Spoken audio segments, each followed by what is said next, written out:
ಈ ಥರದ್ದೊಂದು ಎಲೆ ಇರುತ್ತೆ, ಇದಕ್ಕೇನೋ ಕಾಯಿಲೆ ಅಂತ ಹೇಳ್ಬಿಟ್ಟು ರೈತರು ಔಷಧಿ ಹೊಡಿತಾರೆ. ಅವ್ರು ಏನು ಮಾಡ್ತಾರೆ, ಎಲೆಲ್ಲ ನೆನೆಯ ತನಕ ಅವ್ರು ನೆನೆಸ್ತಾರೆ. ನೆನೆಸಿದ್ದೆ ಮತ್ತೆ ಇದ್ರ ಕೆಳಗೆ ಭೂಮಿಗೆ ಇಳಿದು ಹೋಗುತ್ತೆ ಹೊರತು ಕೆಳಗಡೆ ಬಾಟಮ್ಗೆಲ್ಲ. ನೀವು ನೋಡಿ ಹುಳ ಚಿಟ್ಟೆ ಮೊಟ್ಟೆ ಎಲ್ಲ ಬರೋದು ಈ ಜಾಗದಲ್ಲಿ, ಹೌದಾ? ಇಲ್ಲಿ ಸೇರ್ಕೊಳ್ಳೋದು. ನಾವು ಇಲ್ಲಿ ಹೊಡೆದಂಥ ಲಿಕ್ವಿಡ್ ಇಲ್ಲಿಗೆ ರೀಚ್ ಆಗೋದೇ ಇಲ್ಲ ಯಾವತ್ತು. ಇದೊಂದು ಬಯೋನಿಟಿನಲ್ಲಿ ಬಳಸೋದ್ರಿಂದ ಹೆಂಗೆ ರೀಚ್ ಆಗುತ್ತೆ ಅಂತೇಳಿ ನಿಮ್ಗೆ ಸಿಂಪಲಾಗಿ ತೋರಿಸ್ತೀನಿ. ಇದೊಂದು ನೀರು ತಗೊಂಡು ಇಲ್ಲದೆಲ್ಲ ಇದ್ರಲ್ಲಿ ನೀರು, ಹೌದಾ? ಹೌದು.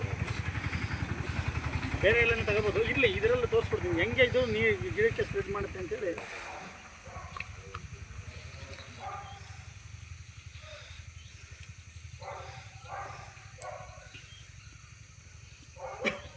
ನಾವು ಸ್ಪ್ರೆಡ್ ಮಾಡಿದಂಥ ಹೊಡೆದಂಥ ಔಷಧಿ ಎಲೆ ತುಂಬ ಹೋಗ್ಬೇಕು ಅಂದರೆ ನೋಡಿ, ಇದನ್ನು ನಾವು ಡೈಲ್ಯೂಟ್ ಮಾಡ್ತೀವಿ. ನೋಡಿ ಹಿಂಗೆ ಕಾಣಿಸ್ತಿದೆ ಎಲ್ರಿಗೂ? ಸ್ವಲ್ಪ ಹತ್ರ ಬನ್ನಿ, ಹತ್ರ ಬನ್ನಿ ಸರ್, ಎಲ್ರು ಬನ್ನಿ, ಎಲ್ಲರೂ ಹತ್ರಕ್ಕೆ ಬನ್ನಿ,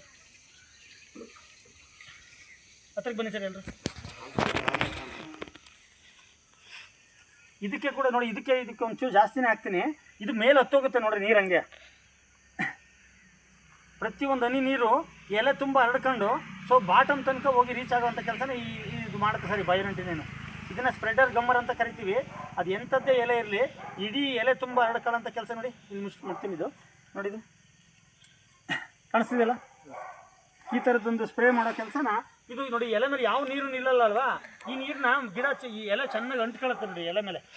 ಬಿಸಿಲಲ್ಲಿ ಕೂಡ ಒಣಗ್ದಂಗೆ ಎಲೆಗೆ ಕೋಟಿಂಗ್ ಮಾಡುತ್ತೆ. ಇದು ಕಾಣಿಸ್ತಿದೆಯಲ್ಲ,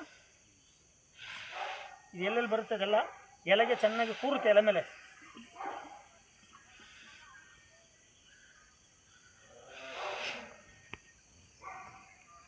ನೋಡಿ ಎಲೆ ತುಂಬ ಹರಡ್ಕೊಳ್ಳುತ್ತೆ. ಆಗೇನಾಗುತ್ತೆ, ಕಡಿಮೆ ಸ್ಪ್ರೇ ಇರಲಿ, 10 ಕ್ಯಾನ್ ಹೊಡೆಯೋ ಜಾಗದಲ್ಲಿ ಒಂದು 5 ಕ್ಯಾನ್ 6 ಕ್ಯಾನ್ ಸ್ಪ್ರೇ ಮಾಡ್ಬೋದು. ಇದೊಂದು ಎಷ್ಟು ಬರೀ 299 ರೂಪಾಯಿ. ಇದು ಒಂದು ಕ್ಯಾನ್ ಹೊಡೆಯೋ ಕ್ಯಾನ್ಗೆ ಬರೀ 2.5 ml 3 ml ಹಾಕ್ಬೇಕು. ಯಾವ್ದ್ರಲ್ಲಿ ಹಾಕ್ತೀರಿ?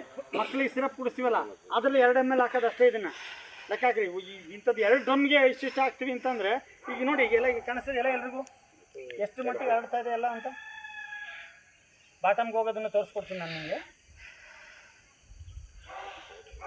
ಹಾಂ, ಈ ಎಲೆ ಮೇಲೆ ನೀರೇ ಕೂರಲ್ಲ ಅಂಥ ಜಾಗದಲ್ಲಿ ಇದು ಇಷ್ಟು ಚೆನ್ನಾಗಿ ಸ್ಪ್ರೇ ಕೂರುತ್ತೆ. ಬಾಟಮಿಗೆ ಬಂದಿದ್ದು ತೋರಿಸ್ಕೊಡ್ತೀನಿ ಹೆಂಗೆ ಬರುತ್ತೆ ಅಂತ. ಕಾಣಿಸ್ತದೆ ಇದು? ಹತ್ರ ತಗೊಂಬನ್ನಿ ವಿಡಿಯೋ. ಕಾಣಿಸ್ತದೆ ಸರ್? ಇದು ಹೊರಗಡೆ ಹರಿದು ಬಂದಿರೋದು. ಇದು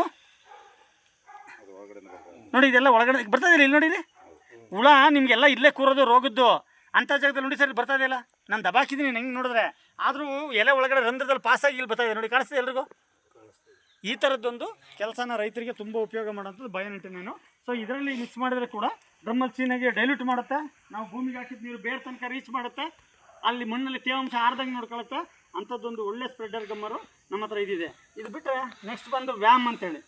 ಇದೇನಪ್ಪ ಅಂತ ಹೇಳಿದ್ರೆ ಕೆಲಸ ಫಂಗಸ್. ಇದು ಹೋಗಿ ನೀರು ಹಾಕಿದ್ರೆ ಬೇರೆ ಮೇಲೆ ಹೋಗಿ ಕುತ್ಕೊಳ್ಳುತ್ತೆ. ಈ ಬೇರಲ್ಲಿ ಏನಾದರೂ ರೋಗ ಇದ್ದರೆ, ಫಂಗಸ್ ಕಾಯಿಲೆ ಇದ್ದರೆ ಬೇರಿನ ರೋಗನ ನಿವಾರಣೆ ಮಾಡುತ್ತೆ. ತುಂಬ ಚೆನ್ನಾಗಿ ಬೇರೆ ಮೇಲೆ ಕುತ್ಕೊಂಡು ಜೀವನ ಮಾಡುತ್ತೆ. ಈ ಬೇರಿಗೆ ಬೇಕಾಗಿರೋ ಪೋಷಕಾಂಶ ಸುತ್ತ ಮಣ್ಣಲ್ಲಿ ಕವರ್ ಮಾಡಿ ಬೇರಿಗೆ ಕೊಟ್ಟು ಬೇರನ್ನು ಸ್ಟ್ರಾಂಗ್ ಮಾಡಿದ್ರೆ ಮಾತ್ರ ಗಿಡ ಮರ ಸ್ಟ್ರಾಂಗ್ ಆಗಿರುತ್ತೆ, ಹೌದಾ? ಅಂಥದ್ದೊಂದು ಕೆಲಸ ಇದೊಂದು ವ್ಯಾಮ್ ಮಾಡುತ್ತೆ. ಹಾಗೆ ನಿಮ್ಗೆ ಹೇಳಿದೆ, ಇದು ಒಂದು ಮಣ್ಣಿಗೆ ಶಕ್ತಿ ಕೊಡುವಂಥದ್ದು, ಇದು ಗಿಡ ಮರಕ್ಕೆ ಶಕ್ತಿ ಕೊಡುವಂಥದ್ದು, ರೂಟ್ಸ್ ಡೆವಲಪ್ ಮಾಡಿ ಸ್ಟಿಮ್ಯುಲೇಟ್ನ ಸ್ಟ್ರಾಂಗ್ ಮಾಡೋಂಥದ್ದು, ಇದು ವೇಸ್ಟೇಜ್ನ ಕಾಂಪೋಸ್ಟ್ ಮಾಡೋಂಥದ್ದು, ಡಿಕಲ್ಚರ್. ಇದು ಯೂರಿಯಾ, ಅಜೋಟೋ ಬ್ಯಾಕ್ಟೀರಿಯಾ, ನೈಟ್ರೋಜನ್ ಅಜೋಟೋ ಬ್ಯಾಕ್ಟೀರಿಯಾ. ಯೂರಿಯಾನ ನಾವು ಹೊರಗಡೆಯಿಂದ ಕೊಡುವಂಥ ಯೂರಿಯಾ ಅಲ್ಲ, ಅಲ್ಲೇ ಯೂರಿಯಾನ ಉತ್ಪತ್ತಿ ಮಾಡುವಂಥ ಜೀವಾಣು ಇದು. ಇದು ಬಂದು ಫಾಸ್ಫೇಟ್ ಸಾಲ್ಯುಬಲ್ ಬ್ಯಾಕ್ಟೀರಿಯಾ, ಇದು ಪೊಟ್ಯಾಶ್ ಮೊಬಿಲೈಸಿಂಗ್ ಬ್ಯಾಕ್ಟೀರಿಯಾ, ಇದು ಜಿಂಕ್ ಸಾಲ್ಯುಬಲ್ ಬ್ಯಾಕ್ಟೀರಿಯಾ. ಇದಿಷ್ಟು ಪ್ರಮಾಣದಲ್ಲಿ ಕೊಟ್ಟರೆ ಆ ಮಣ್ಣಿಗೆ, ಆ ಗಿಡ ಮರಕ್ಕೆ ಇರ್ತಕ್ಕಂಥ ಎಲ್ಲ ಸಮಸ್ಯೆಗಳ ಪರಿಹಾರ ಮಾಡಿ ಎಲ್ಲ ಥರದ ಫಲವತ್ತತೆಗಳನ್ನು ಕೊಡುತ್ತೆ. ಸಾಂಬಾರು ಸೊಪ್ಪಿಂದ ಹಿಡಿದು ಆಪಲ್ ಗಿಡದ ತನಕ ಎಲ್ಲ ಗಿಡಕ್ಕೂ ಹಾಕಿ ನೋಡಿದ್ದೀನಿ, ಎಲ್ಲದರಲ್ಲೂ ಚೆನ್ನಾಗಾಗಿದೆ, ರಿಸಲ್ಟ್ ಆಗುತ್ತೆ. ನೋಡಿ, ಇವತ್ತು ಇವ್ರ ತೋಟಕ್ಕೆ ಮಿಕ್ಸ್ ಮಾಡಿ ಅಡಿಕೆ ಗಿಡಗಳಿಗೆ ಹಾಕೋಕ್ಕೆ ಶುರು ಮಾಡ್ತೀವಿ. ಈಗ ಇವತ್ತೇನು ಸಣ್ಣದ ಅಡಿಕೆ ಗಿಡಗಳಿಗೆ ನೋಡೋಕೆ ಹಿಂಗೆ ಕಾಣಿಸ್ತಾ ಇದೆ, ಅರ್ಶನಿಗೆ ಹಳದಿಗಾಗಿದೆಯಲ್ಲ, 2 ರಿಂದ 3 ತಿಂಗಳೊಳಗಡೆ ಅದ್ರಲ್ಲಿ ಹೊಸ ಸುಳಿ ಗರಿ ಬೇರೆಲ್ಲ ಗರಿಗಿಂತ ಎತ್ತರವಾಗಿ ಬರುತ್ತೆ, ಗಿಡ ಹಸಿರಾಗಿ ಕಾಣುತ್ತೆ, ಚೆನ್ನಾಗಿ ಡೆವಲಪ್ ಆಗುತ್ತೆ. ಅದೇ ಫಸಲು ಬಿಡೋ ಗಿಡಕ್ಕೆ ಹಾಕಿದ್ರೆ ನೋಡಿ, ಪ್ರತಿ ಮರದಲ್ಲಿ ಒಂಬಳೆ ಕರ್ಕಲಾಗಿದೆ, ನೋಡಿದ್ರ? ತೋರಿಸ್ದೆ ಅವ್ರಿಗೆ. ಒಂದೊಂದು ಮರದಲ್ಲಿ 2-3 ಕರ್ಕಲಾಗುತ್ತಲ್ವ, ವರ್ಷಕ್ಕೊಂದ್ಸರಿ ಕರ್ಕಲಾಗೋ ಸಂಖ್ಯೆ ಕಡಿಮೆ ಆಗುತ್ತೆ. ಈ ಸರಿ 4 ಕರ್ಕಲಾಗೈತಲ್ಲ, 2 ಕರ್ಕಲಾಗಿ 2 ಬರಲಿ. 1 kg ಕಾಯಿ ಬಿಟ್ಟರು 120 ರೂಪಾಯಿ, ಹೌದಾ? ನಾವು ಖರ್ಚು ಮಾಡೋದು ಎಷ್ಟು? 25 ರೂಪಾಯಿ. ಅದಕ್ಕೆ ಅರ್ಧ kg ಕಾಯಿ ಬಂದರೂ ತಪ್ಪಿಲ್ಲ, ಒಂದು ಮರದಲ್ಲಿ ಹೆಚ್ಚಿಗೆ ಬಂದರೆ ಮುಂದಿನ ವರ್ಷಕ್ಕೆ. ಅಂಥದ್ದೊಂದು ಡೆವಲಪ್ಮೆಂಟಿಗೆ ನಾವು ಇದೆಲ್ಲನೂ ಸೇರಿಸಿ ಜೀವಾಣುಗಳ ಮುಖಾಂತರ ನೋಡಿ, ಇದು ಎಷ್ಟೆಲ್ಲ ಐತಲ್ವಾ, ಇದೆಲ್ಲ ಡ್ರಮ್ಮಿಗೆ ಮಿಕ್ಸ್ ಮಾಡಿದ್ಮೇಲೆ ಕ್ಲೀನಾಗಿ ಕೈಯಲ್ಲೇ ಮಿಕ್ಸ್ ಮಾಡ್ಬಿಟ್ಟು ಹಿಂಗೆ ಮುಖ ತೊಗೊಳ್ತೀನಿ ನಾವು. ಅಂದರೆ ಅಷ್ಟು ನ್ಯಾಚುರಲ್ ಲಿಕ್ವಿಡ್ ಅಂತ, ಯಾವುದೇ ಥರ ಸೈಡ್ ಆಗಿ ನೋಡಿ ಸರ್, ಎಲ್ಲ ಕಾಣಿಸ್ತೀವಿ. ಈಗ ಈ ಥರ ಆಗೋದ್ರಿಂದ ನಿಮಗೆ ಎಲ್ಲ ಥರ ಸಮಸ್ಯೆ ಪರಿಹಾರ ಆಗುತ್ತೆ. ಅದನ್ನು ಸ್ಪ್ರೇಯಲ್ಲೂ ಬಳಸ್ತೀವಿ, ಡ್ರಂಚಿಂಗೆಲ್ಲ ಬಳಸ್ತೀವಿ. Okay sir thank you done sir.